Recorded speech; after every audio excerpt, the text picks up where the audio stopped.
Yo guys, it's me Josh and welcome to Let's Talk About, the series in which I talk about the things that are flowing through my head.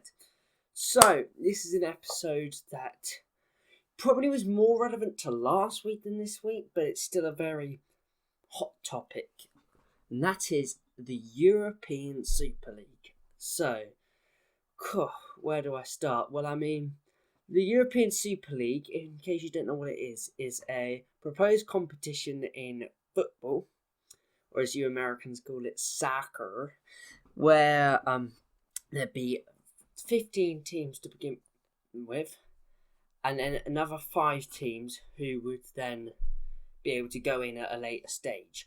These 15 founding teams, though, would not be able to be relegated, and this would replace the current Champions League, formerly the European Cup, the iconic competition that probably most people have heard of. Even if you're not into football, you've probably heard of the Champions League, the World Cup and the Euros.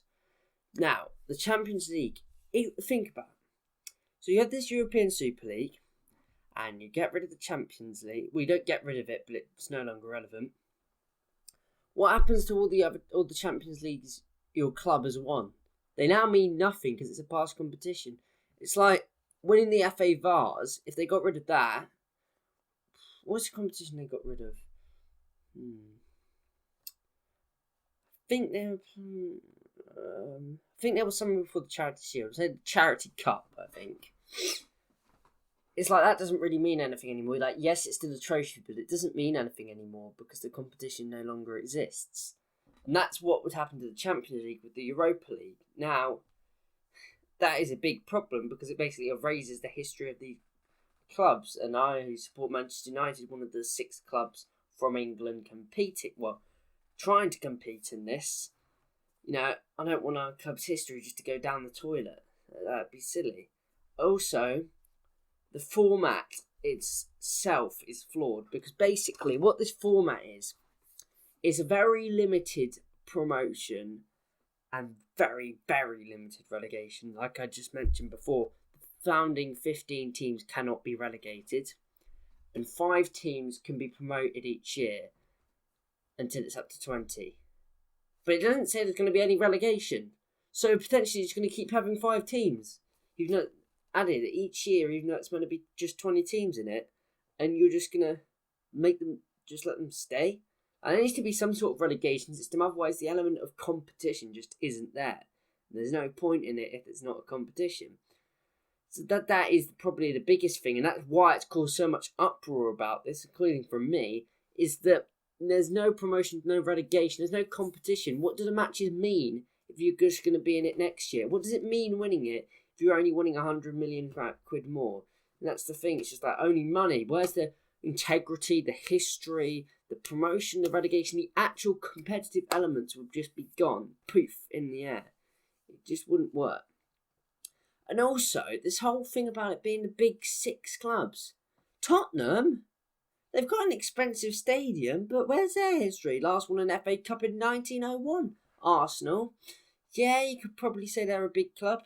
Man United, yeah, big club. Liverpool, big club. Man City, they've got a lot of investment. They're not a big club. They're probably the best team at the moment. They're not a big club, though. So you get rid of Man City, get rid of Tottenham. So only really Man U, Liverpool, and Arsenal, those 3 ones you could call big clubs. But yeah, the 6 teams, they were those ones. I'm just going to check that I've got them all right. Make sure my information is accurate. Let's have a look at it. So, here we go. There's a chart with them on. I'm just going to go on here, see what this chart says about the teams. European Super Team.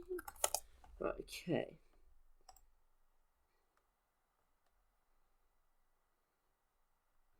There we go. Chelsea. Now, Chelsea weren't a big team 15 years ago, and I would argue that they're not a big team now. So, Man United, Liverpool, Arsenal, big teams. But I'd get rid of City, Tottenham, and Chelsea, because they wouldn't be big teams anyway. So, straight off the bat, even if the format and the promotion and relegation system was good, they've got the wrong clubs in it because they're not big clubs. I would replace Man City with probably a team like, I don't know, I mean, Blackburn Rovers were a big team a while back. But, yeah, maybe Watford or something, I'm not sure. But I don't think that Tottenham should be in it. I mean, if we look at the Premier League table as well and just compare the teams in the Premier League, isolating those 6. I mean, Leicester, they're a big club at the moment. See more. Okay, Crystal Palace. I'd argue Crystal Palace is a big team. Everton. I'd say Everton over Tottenham, club size wise. West Ham's definitely a big club over them. So, yeah, it just doesn't make sense with a lot of these teams. And that is a big problem to this. And aside from that, there's apparently plans to franchise it and make football. So a home game for Manchester United could be played in New York. An away game, when they're playing Liverpool, could be played in New Delhi. Like, what? That makes no sense. So what's the point in these stadiums? And I mean, you could put this onto the bigger picture of things like climate change. So they've got these big stadiums that they need to operate and they need to maintain still, because otherwise it would just fall to pieces. And all of that money, all of the bad effects for the climate, and they're not even being fucking used? Are you batty? And that's the point. It's like, what? It makes no sense. And what really pisses me off is Florentino Perez. He's walking around like, yes, I'm the big daddy of football. Like he's got a fucking clue. And then you've got the Glazers, who are like meant to be the ones chairmaning this. And there's a quote from Joel Glazer. It took me 2 years to understand the offside rule, and I still can't fully comprehend it. This is a man who will be in charge of what could end up the biggest football competition in the world, who doesn't understand the rules of the game. I mean, you know, just things like that. I mean, maybe if it was reformed, it could be a good idea, but you'd have to do stuff like Arsene Wenger would have to be on the board for it, because he's probably one of the most knowledgeable people in football. So I put Arsene Wenger there. I'd remove Tottenham, probably replace them with West Ham, and I would remove Man City, and I'd probably replace them with Everton. I'd make sure Leeds are in there. They're a big team, and I hate Leeds because I'm a Man U fan and the rivalry there. But I would make sure Leeds are in there because they're a massive team. So, you know, it's got the wrong clubs, a load of arrogant people. I mean, Florentino Perez, you could argue he knows what he's talking about, but he's still far too arrogant. You know, he's got the arrogance that would be warranted for Arsene Wenger to have with his knowledge of football. But Florentino Perez knows only a slight bit more than you and me. He's not an expert. He's professing. And it's like, oh, this is legally binding. We're going to fine all the clubs. So I think actually, go on, find the clubs, because I think that would teach them a lesson. Don't be fucking idiots. Don't sign up to stuff that will cause the history and the values and standards, the basic values and standards of football just to go down the toilet just for the sake of a bit of money. At the end of the day, if you're successful enough, if you grow the size of the football brand enough, without franchising it, you can still make a load of money. You don't need a Super League. You know, you need it to get quick money, but at the end of the day, out of all the ways you can make money, just completely destroying the legacy and the history of these teams is just not worth it. Not for a billion, a trillion, a gazillion amount of money. It just would not be worth it. They wouldn't be able to have a trillion amount of money anyway, because if more than one company had a trillion, it'd probably crash the stock market. So, yeah, that would not make any sense. And just to quickly add in here, I have done my first YouTube short on my main channel. I'd appreciate if you guys could go check that out. I'm aiming to get 10 likes on it. When I hit 10 likes on it, I will do another one. I've already sort of planned the topic for it. Probably follow on from that. Won't be the exact same thing, but it'll be the same sort of theme. And it'll be a similar length, similar sort of format. I had some people telling me that the audio was a bit off on that, so I'll level that a bit better. And yeah, so go and check it out. Get up to 10 likes. It's at 6 likes at the moment, so if you get to 10 likes, that'd be brilliant. But back onto this topic of the Super League. My opinion is it's completely rushed through, and it wasn't thought out anywhere near as properly as it should have been. And the things in it just haven't been done to keep the integrity of football, and that's the main thing. It's like, I support maybe a bit of reform to the Champions League. I don't see what's wrong with it, but I support maybe reform allowing the clubs to get more of the advertising money, because I heard that UEFA bringing like $1 trillion or something ridiculous on advertising money, and then the clubs, I think like the biggest the clubs get is like 100 million if they win it, advertising money, and that's the thing. It's like the more of the advertising money should go to the clubs, and UEFA, FIFA are not squeaky clean. I mean, you saw all the stuff about Sepp Blatter, most people did, where Lee Nelson showered him with fake money, because he's corrupt as anything. He's probably one of the most corrupt men ever to be in football, Sepp Blatter. So these organisations aren't squeaky clean, but neither of these 6 clubs.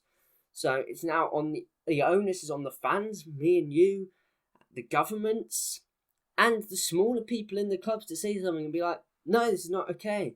And we need legislation to have 50+1. That is a big stepping stone. There's a petition, which I'll put the link to in the description here.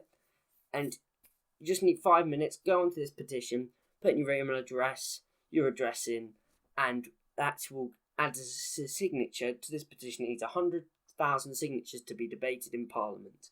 If it's debated in Parliament, it's got much more likely chance of actually doing anything. And if nothing else, it gets the conversation going. It keeps the conversation going, because they'll probably schedule a date for a few months' time. Then when people hear about the debate happening, they'll suddenly become interested if they weren't interested before, or re-interested in it. So it's really crucial this petition gets debated in Parliament. So I'll leave a link to that top line in the description.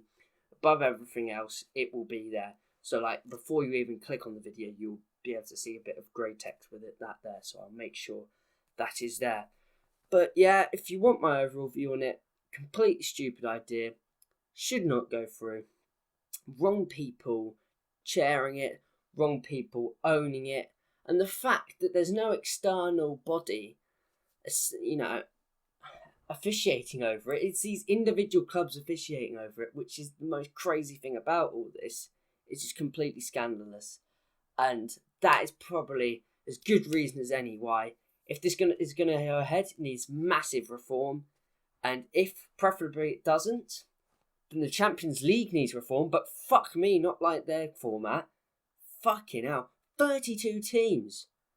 You're missing something here. The word Champions League. There's not like 32 professional leagues in the world, so that's not going to work. So they just need to make sure that the reforms to the Champions League are good. They keep the integrity, the history, and the competitive elements of the Champions League, and stop this Europa League. Because as much as I don't like UEFA and FIFA, I know that they wouldn't do a Super League. So yeah, that's my take on it. Thanks for watching. If you guys enjoyed the video, remember to leave a like. If you leave a like, this helps spread this whole thing and spreads the negativity around the Super League, just to make sure and enforce to stop it happening, because that is crucial. Because anyone who watches sports could spill over into hockey, tennis, any other sport. It's just this whole franchising, whole businessman idea I'm not a fan of, but I don't think anyone should be a fan of either. So yeah, that's my view on it. Thanks for watching, and I'll see you guys in my next video on here, which will probably be another one of these next week. So yeah, subscribe for more content, and peace.